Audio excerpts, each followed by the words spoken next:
ओल्या नारळाची वडी एकदम पारंपरिक मिठाई. तर सगळ्यात पहिलं थोडंसं तूप घेऊन त्यावर खोबरं भाजून घ्यायचं. म्हणजे त्यातलं जे मॉइश्चर असतं ते निघतं.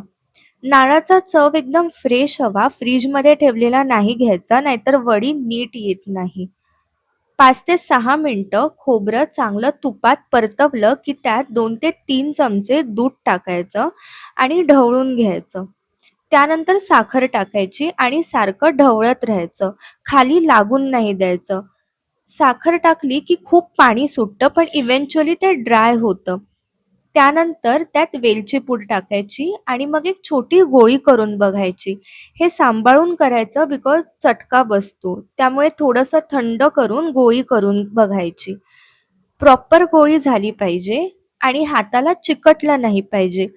तसं झालं की गॅस बंद करायचा आणि गरम असतानाच एका प्लेटमध्ये सेट करून घ्यायचं. प्लेटला खाली मी तूप लावलं आहे. थोडं थंड झालं की त्याच्या वड्या पाडून घ्यायच्या. अशा पद्धतीने. एकदम थंड नाही होऊन द्यायचं मिश्रण, नाहीतर मग वड्या पाडायला जमत नाही. हे बघा, अशा चौकोनी वड्या पाडल्या आहेत.